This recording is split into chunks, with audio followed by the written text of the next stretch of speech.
시청자 여러분 반갑습니다. 지금 SK 하이닉스는 돈을 번 사람도 불안하고 못 산 사람도 불안한 자리입니다. 들고 있는 분들은 이런 생각하실 거예요. 이 정도면 팔아야 하나? 못 산 분들은 또 이런 생각을 합니다. 한 번만 눌리면 살 텐데 이게 눌릴까? 그리고 최근에 따라붙은 분들은 더 복잡합니다. 내가 또 제일 뜨거운 자리에서 산 건 아니겠지? 지금 하이닉스가 딱 그런 구간에 와 있습니다. 뉴스는 너무 좋습니다. 시총 1조 달러 클럽, HBM 대장주, 엔비디아 AI 서버 공급망, 마이크론까지 1조 달러 진입, 삼성전자의 차세대 HBM 추격, AI 데이터 센터 메모리 부족, SK 하이닉스의 냉각 기술, 젠슨 황 엔비디아 CEO 방한 기대감. 겉으로 보면 전부 호재입니다. 그런데 주식시장에서 제일 위험한 순간이 언제냐면요. 모두가 호재를 알고 있을 때입니다. 호재가 없어서 위험한 게 아니라 호재가 너무 많이 알려져서 위험한 순간도 있다는 거예요. 그래서 오늘은 하이닉스가 좋다 나쁘다 이런 단순한 얘기 안 하겠습니다. 지금 이 자리에서 계속 들고 갈 조건, 신규 진입자가 기다려야 할 자리, 그리고 보유자가 일부라도 줄여야 하는 신호, 이 세 가지를 현실적으로 나눠서 보겠습니다. 먼저 지금 하이닉스 주변에서 벌어지는 일부터 연결해서 봐야 합니다. 이 회사는 이제 예전처럼 D램 가격만 보고 판단하는 종목이 아닙니다. 예전에는 메모리 업황이 좋아지면 실적이 좋아지고 업황이 꺾이면 주가도 같이 흔들리는 경기 민감주 이미지가 강했죠. 그래서 투자자들이 항상 이렇게 봤습니다. 좋을 때는 엄청 벌지만 나쁠 때는 확 꺾이는 회사 아니야? 결국 메모리 사이클 타는 종목 아니야? 이런 프레임이 있었던 겁니다. 그런데 지금은 시장의 시선이 달라졌습니다. AI 서버가 늘어날수록 HBM이 필요하고 HBM이 필요할수록 SK 하이닉스의 존재감이 커진다. 이 계산이 들어가기 시작한 거예요. 쉽게 말하면요. 엔비디아 GPU가 AI 시대의 엔진이라면 하이닉스의 HBM은 그 엔진 옆에서 데이터를 계속 밀어넣어주는 초고속 공급 라인입니다. 엔진만 좋다고 차가 달리는 게 아니잖아요. 연료도 들어가야 하고 공기도 들어가야 하고 열도 잡아줘야 합니다. AI 서버도 똑같습니다. 계산하는 힘만 강하다고 끝나는 게 아니라 데이터를 얼마나 빠르게 주고받느냐가 성능을 좌우합니다. 그 역할을 하는 게 HBM이고 지금 이 시장에서 하이닉스가 가장 강하게 평가받고 있는 겁니다. 이 흐름이 시총 1조 달러 클럽으로 이어진 겁니다. 이건 단순히 주가가 많이 올랐다는 뉴스가 아닙니다. 글로벌 투자자들이 이제 AI 메모리를 메인 산업으로 보기 시작했다는 신호예요. 처음 AI 랠리의 중심은 엔비디아였습니다. 그 다음은 TSMC였어요. GPU를 설계하는 회사, 그리고 그 GPU를 찍어내는 파운드리 회사가 먼저 평가를 받았습니다. 그런데 이제 시장의 질문이 바뀌고 있습니다. GPU만 있으면 뭐하냐? 그 옆에 붙는 고성능 메모리가 없으면 AI 서버도 제대로 못 돌아가는 거 아니냐? 데이터 센터가 커질수록 메모리 병목이 더 커지는 거 아니냐? 이 질문으로 넘어온 겁니다. 그래서 하이닉스와 마이크론 같은 메모리 기업들의 몸값이 같이 뛰는 거예요. 이건 하이닉스 입장에서는 분명 좋은 신호입니다. AI 반도체의 돈이 GPU에서 메모리로 확장되고 있다는 뜻이니까요. 하지만 동시에 부담도 커졌습니다. 이제 투자자들은 하이닉스를 그냥 좋은 메모리 회사로 보지 않습니다. 엔비디아, TSMC, 삼성전자, 마이크론과 같은 글로벌 AI 공급망 안에서 비교하기 시작합니다. 그러니까 앞으로는 HBM 좋다 이 말만으로는 부족합니다. 하이닉스가 계속 높은 평가를 받으려면 HBM 실적, 수율, 차세대 제품 경쟁력, 고객사 공급 안정성까지 계속 숫자로 보여줘야 합니다. 하이닉스가 앞서 있다는 건 맞습니다. 하지만 앞서 있다는 말과 앞으로도 계속 그 격차를 유지한다는 말은 다릅니다. 이 지점에서 삼성전자의 차세대 HBM 샘플 출하 뉴스가 시장을 흔든 겁니다. 이 뉴스는 삼성전자만의 호재로 끝나는 게 아니에요. 하이닉스에도 굉장히 중요한 뉴스입니다. 왜냐하면 지금까지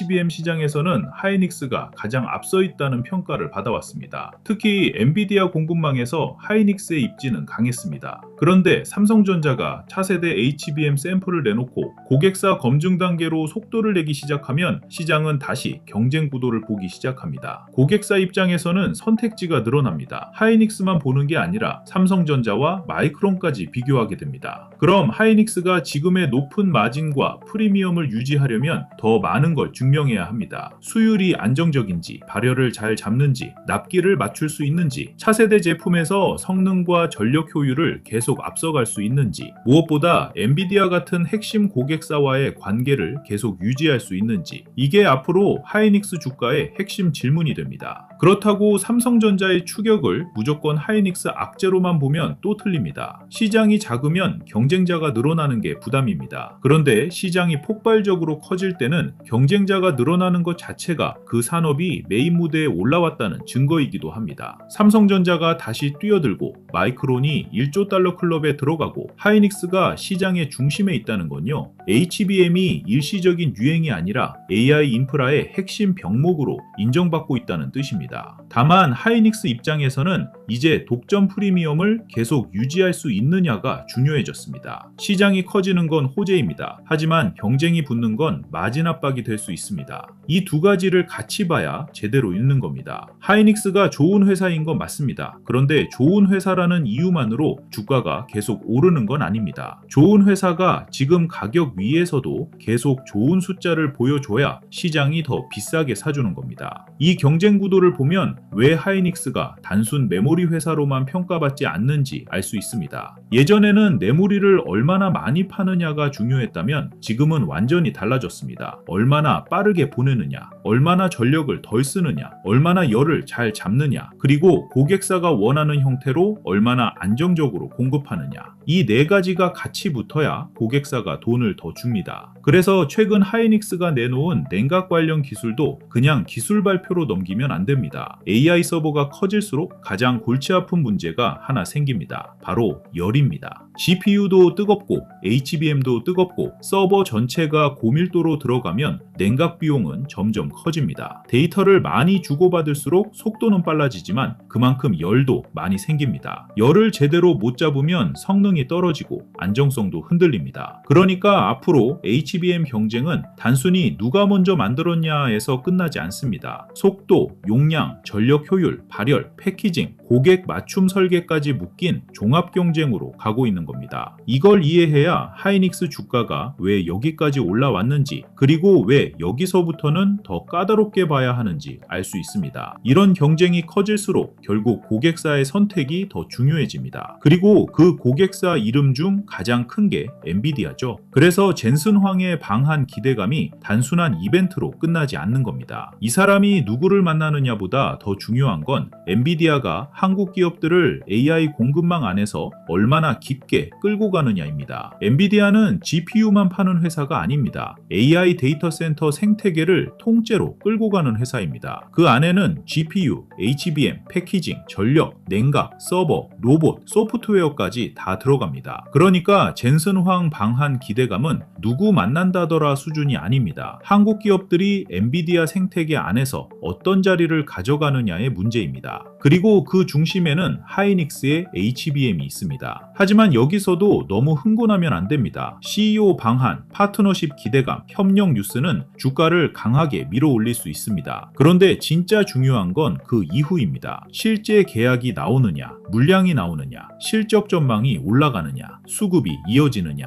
이 네 가지가 따라오지 않으면 이벤트성 상승으로 끝날 수 있습니다. 단순 회동 기사만으로 급등하면 추격은 조심해야 합니다. 구체적인 공급, 투자, 공동개발, 고객사 확대 뉴스가 나오고 거래량이 붙으면 긍정적으로 볼 수 있습니다. 뉴스가 나왔는데도 주가가 밀리면 이미 기대가 선반영됐을 가능성을 봐야 합니다. 여기까지 들으면 이런 생각이 들 수밖에 없습니다. 그래서 좋은 건 알겠는데 지금은 사야 돼요? 팔아야 돼요? 이 질문이 제일 중요하죠. 뉴스가 아무리 좋아도 내 계좌에서 매수와 매도가 꼬이면 의미가 없습니다. 그래서 지금부터는 하이닉스를 보유한 분, 새로 들어가려는 분, 최근에 따라붙은 분을 나눠서 보겠습니다. 먼저 보유자 기준입니다. 이미 하이닉스를 들고 있는 분들은 하루 이틀 흔들림에 바로 겁먹을 필요는 없습니다. 대신 분명한 기준은 있어야 합니다. 하이닉스가 고점권에서 쉬어가더라도 거래량이 죽지 않고 외국인과 기관이 완전히 빠지지 않고 눌릴 때 아래에서 다시 다시 받아주는 흐름이 나오면 그건 아직 시장이 하이닉스를 버린 게 아닙니다. 이럴 때는 무조건 팔기보다 끌고 가는 쪽이 맞습니다. 특히 HBM 관련 좋은 뉴스가 나왔을 때 주가가 위에서 버티고 삼성전자, 차세대 HBM 같은 경쟁 뉴스가 나와도 하이닉스가 크게 무너지지 않는다면 시장은 아직 하이닉스의 프리미엄을 인정하고 있는 겁니다. 반대로 보유자가 조심해야 할 신호도 있습니다. 좋은 뉴스가 계속 나오는데도 주가가 고점을 못 넘고 오히려 윗꼬리만 길게 달리면서 밀린다. 거래량은 터지는데 종가는 계속 아래로 밀린다. 외국인과 기관이 며칠 연속으로 물량을 줄이고 개인만 위에서 받아낸다. 하이닉스가 쉬어갈 때 주변 반도체 장비주나 전력 인프라로 돈이 번지는 게 아니라 시장 전체가 같이 식는다. 이런 흐름이 나오면 일부는 덜어내는 게 맞습니다. 여기서 전량 매도, 전량 매수 이런 식으로 생각하면 안 됩니다. 하이닉스처럼 강한 주도주는 한 번에 맞히려고 하면 더 어렵습니다. 좋은 종목은 올라가는 동안에도 여러 번 흔들립니다. 그래서 보유자는 중심 물량과 대응 물량을 나누는 게 현실적입니다. 중심 물량은 산업 흐름이 꺾이기 전까지 가져가고요. 대응 물량은 과열 구간에서 일부 줄였다가 건강한 눌림이 나오면 다시 보는 방식입니다. 이렇게 해야 감정이 덜 흔들립니다. 새로 들어가려는 분들은 더 까다롭게 봐야 합니다. 좋은 회사라고 아무 자리에서나 사도 되는 건 아닙니다. 지금 하이닉스는 이미 시장의 관심이 강하게 몰린 종목입니다. 이런 종목은 급등 구간에서 따라붙으면 작은 조정에도 계좌가 크게 흔들릴 수 있어요. 그래서 신규 진입은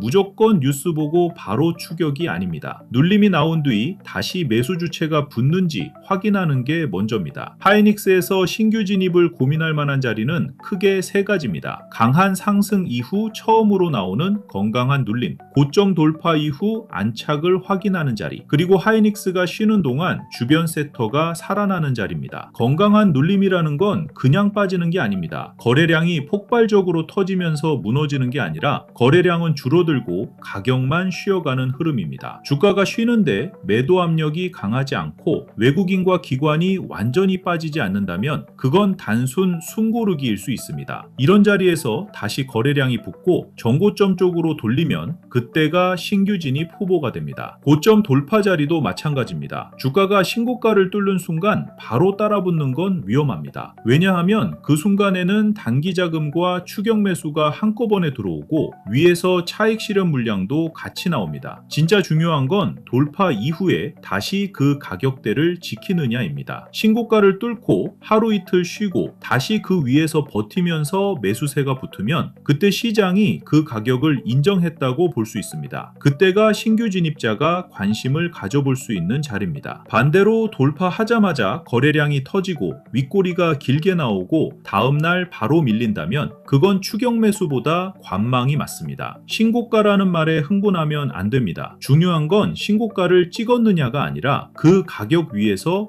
누가 사주느냐입니다. 가격은 찍을 수 있습니다. 하지만 시장이 인정하지 않으면 다시 내려옵니다. 그래서 신규 진입자는 돌파 순간보다 돌파 이후 안착을 봐야 합니다. 하이닉스가 쉬는 동안 주변 섹터가 살아나는지도 중요합니다. 이게 왜 중요하냐면 하이닉스가 혼자만 오르고 끝나는 장은 오래가기 어렵기 때문입니다. 하이닉스가 잠깐 쉬는 동안 반도체 장비, 소부장, 후공정, 패키징, 전력 인프라 쪽으로 돈이 번지면 시장은 아직 살아있는 겁니다. 그때 하이닉스가 다시 반등하면 훨씬 안정적인 흐름이 나올 수 있습니다. 반대로 하이닉스가 쉬는데 주변도 같이 무너진다? 그럼 그건 단순 눌림이 아니라 반도체 전체 수급이 식는 신호일 수 있습니다. 이럴 때는 기다리는 게 맞습니다. 기회는 또 옵니다. 좋은 종목을 놓치는 것보다 더 위험한 건 좋은 종목을 나쁜 자리에서 사는 겁니다. 하이닉스가 아무리 좋아도 내가 감당할 수 없는 자리에서 들어가면 좋은 종목을 사고도 흔들리게 됩니다. 팔아야 할 때도 단순히 많이 올랐으니까가 아닙니다. 강한 종목은 비싸 보이는 자리에서도 더 갈 수 있습니다. 문제는 상승의 질이 나빠질 때입니다. 좋은 뉴스에도 주가가 못 오르는 흐름이 첫 번째 신호입니다. 예를 들어 HBM 수주기대, 엔비디아 협력, AI 데이터 센터 호재 같은 좋은 뉴스가 계속 나오는데도 주가가 고점을 못 넘고 계속 윗꼬리만 달린다. 이건 시장이 이미 좋은 뉴스를 다 알고 있고 그 뉴스가 더 이상 새로운 매수 이유가 되지 못한다는 뜻일 수 있습니다. 두 번째는 거래량이 터졌는데 종가가 밀리는 흐름입니다. 거래량이 많다는 건 누군가는 많이 샀고 누군가는 많이 팔았다는 뜻입니다. 그런데 거래량이 터졌는데 종가가 아래로 밀렸다? 그럼 위에서 물량을 넘긴 사람이 더 강했다는 뜻일 수 있습니다. 특히 이 흐름이 하루가 아니라 반복되면 일부 수익 실현을 고민해야 합니다. 미파블리컨과 기관이 동시에 빠지는지도 봐야 합니다. 하이닉스 같은 대형주는 개인 힘만으로 오래 끌고 가기 어렵습니다. 외국인과 기관이 번갈아 가며 받아주면 괜찮습니다. 그런데 둘 다 빠지고 개인만 계속 받아낸다면 단기적으로 부담이 커집니다. 주변 섹터 확산 실패도 조심해야 합니다. 하이닉스만 계속 버티고 반도체 장비, 패키징, 전력 인프라, 소재주가 따라오지 못하면 시장 체력이 약해진 겁니다. 주도주가 혼자 버티는 장은 마지막에 변동성이 커질 수 있습니다. 경쟁 뉴스에 대한 반응도 중요합니다. 삼성전자의 차세대 HBM, 마이크론의 차세대 제품,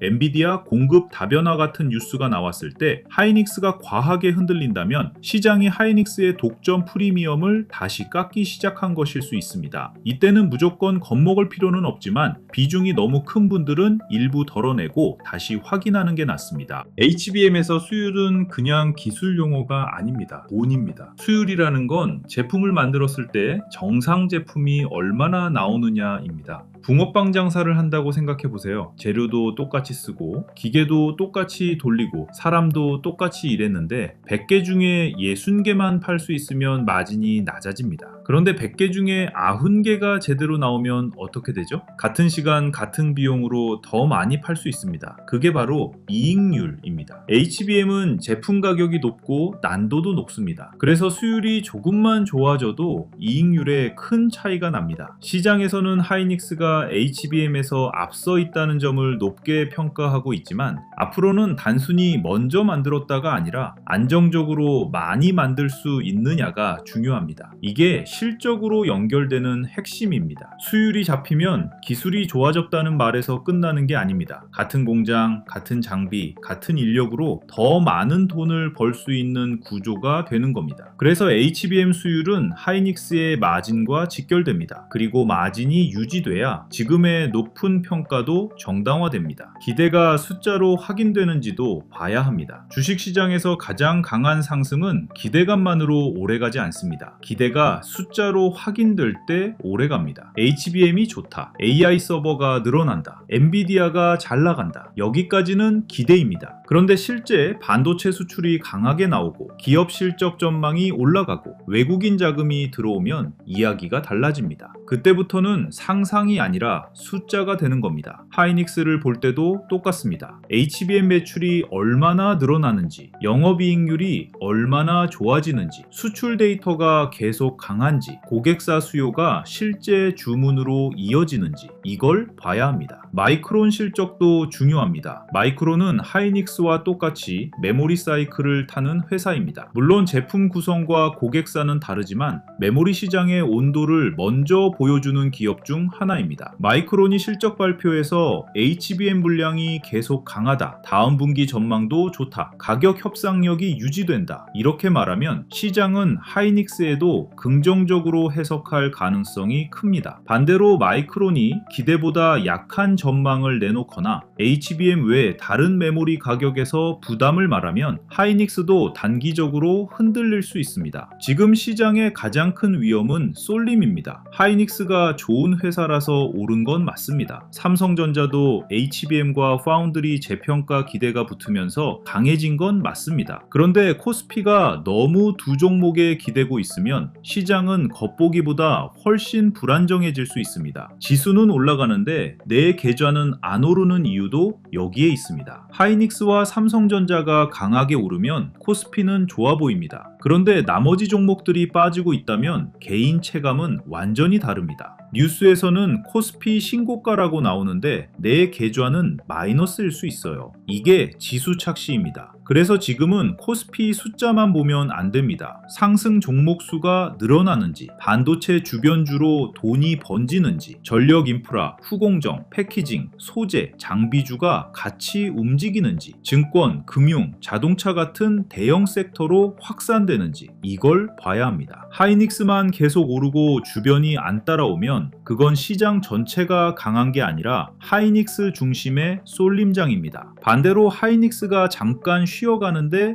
주변 섹터가 살아나면 그건 시장이 건강하게 순환하고 있다는 뜻입니다. 외국인 수급은 지금 정말 중요합니다. 하이닉스 같은 대형주는 개인만으로 오래 끌고 가기 어렵습니다. 외국인은 하이닉스 하나만 보고 매매하지 않습니다. 엔비디아 주가, 미국 금리, 달러, 원화 환율, 한국 반도체 ETF, 코스피 선물, 글로벌 AI 투자 흐름까지 같이 봅니다. 외국인 입장에서는 이렇게 계산하는 겁니다. 하이닉스 좋은 건 알겠는데 이 가격 위에서도 더 살 이유가 있나? HBM 실적이 앞으로도 계속 숫자로 찍힐까? 삼성전자와 마이크론이 따라와도 하이닉스의 마진이 유지될까? 환율 리스크까지 감수하고 한국 반도체를 더 담을 만한가? 이 계산을 통과해야 큰돈이 계속 들어옵니다. 그래서 지금은 주가가 빨간불이냐 파란불이냐보다 눌릴 때 누가 받아주는지가 더 중요합니다. 장중에 밀렸는데 외국인과 기관이 다시 받아준다? 그건 시장이 이 가격을 인정하고 있다는 신호일 수 있습니다. 반대로 위에서 개인만 따라붙고 큰돈이 빠진다? 그때는 단기적으로 조심해야 합니다. 하이닉스가 고점권에서 외국인 순매도가 며칠 이어지고 개인 순매수가 급격히 늘어난다면 이건 한번 경계해야 합니다. 개인이 사면 무조건 나쁘다는 뜻이 아닙니다. 하지만 이미 많이 오른 대형주에서 개인이 고점 물량을 계속 받아내는 구조가 나오면 단기 변동성은 커질 수 있습니다. 그래서 매수 기준은 단순합니다. 외국인과 기관이 완전히 빠지는 자리에서는 추격하지 않는 게 좋습니다. 눌림이 나와도 외국인과 기관이 다시 받는 자리에서는 관심을 가져볼 수 있습니다. 개인만 뜨겁게 따라붙고 거래량 폭증 후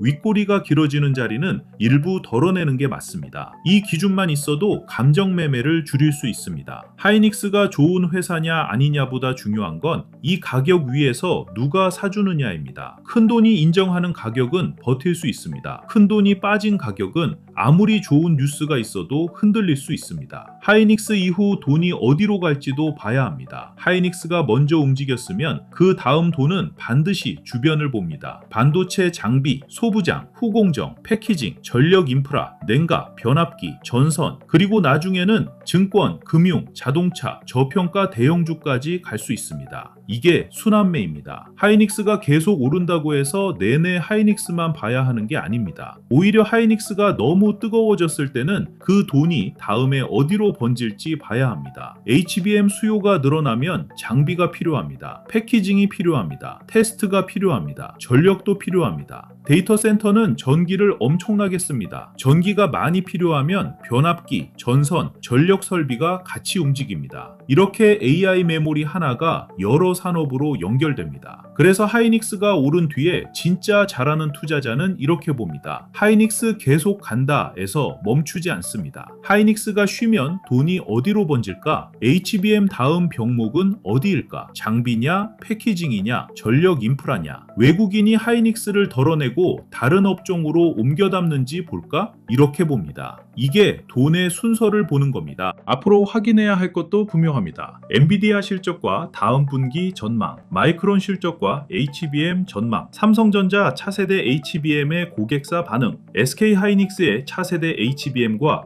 냉각 기술의 실제 양산 연결, 외국인과 기관 수급, 코스피에서 반도체 주변주 확산, 그리고 미국 금리와 환율입니다. 금리와 환율이 왜 중요하냐면요. 외국인이 한국 반도체를 살 때는 주가만 보는 게 아닙니다. 달러를 원화로 바꿔서 들어와야 합니다. 환율이 불안하면 수익을 내도 환차손이 생길 수 있습니다. 미국 금리가 높으면 굳이 위험한 주식시장에 들어올 이유가 줄어듭니다. 그러니까 하이닉스가 아무리 좋아도 외국인 입장에서는 이렇게 계산하는 겁니다. 주가는 좋아 보인다. 그런데 환율까지 감소하고 지금 들어갈 만큼 매력이 충분한가? 미국 채권 수익률보다 더 큰 기대 수익을 줄 수 있나? 이 계산을 통과해야 외국인 돈이 들어옵니다. 그래서 하이닉스 투자자는 엔비디아와 HBM만 볼 게 아니라 달러, 금리, 환율도 같이 봐야 합니다. 이게 귀찮아도 해야 합니다. 합니다. 큰 돈은 항상 이렇게 계산합니다. 자, 여기서 중요한 게 뭐냐면요. SK 하이닉스만 보고 있으면 늦을 수 있다는 겁니다. 지금 시장의 중심이 하이닉스인 건 맞아요. HBM, 엔비디아, AI 서버, 외국인 수급까지 전부 하이닉스를 향해 움직이고 있습니다. 그런데 큰 돈은 한 종목에만 계속 머물지 않습니다. 하이닉스가 먼저 움직이면 그 다음 돈은 반드시 주변으로 번질 수밖에 없어요. 반도체 장비로 갈지, 소부장으로 갈지, 후공정과 패키징으로 갈지, 전력 인프라로 갈지, 아니면 코스피 대형주 전체로 다시 퍼질지 이 순서를 봐야 합니다. 개인 투자자들이 가장 많이 당하는 구간이 바로 여기에요. 처음에는 무서워서 못 삽니다. 조금 오르면 너무 비싸 보여서 또 못 사요. 그러다가 뉴스에서 난리 나고 주변에서 수익 인증 올라오고 유튜브마다 하이닉스 얘기가 쏟아지면 그때서야 손이 나갑니다. 그런데 보통 그 자리가 제일 뜨거운 자리입니다. 돈이 처음 들어오는 자리가 아니라 이미 한번 지나간 자리일 수 있다는 거죠. 그래서 이번 자료에는 단순히 시장 설명만 넣어둔 게 아닙니다. 제가 보고 있는 SK 하이닉스 이후 돈이 이동할 수 있는 후보군을 정리해뒀습니다. 반도체 장비 쪽에서는 어떤 흐름을 봐야 하는지, 소부장에서는 어떤 종목군이 실제 수급을 받을 수 있는지, 후공정과 패키징에서는 어디가 HBM 확산과 연결되는지, 전력 인프라 쪽에서는 데이터 센터 증설과 맞물리는 기업들이 어디인지, 그리고 증권, 금융, 자동차, 저평가 대형주까지 돈이 확산될 때 어떤 순서로 봐야 하는지, 이걸 그냥 이름만 나열한 게 아니라 각 후보군별 대응 기준까지 같이 정리했습니다. 이 종목군이 진짜 움직이는 흐름인지, 뉴스만 뜨고 끝나는 흐름인지,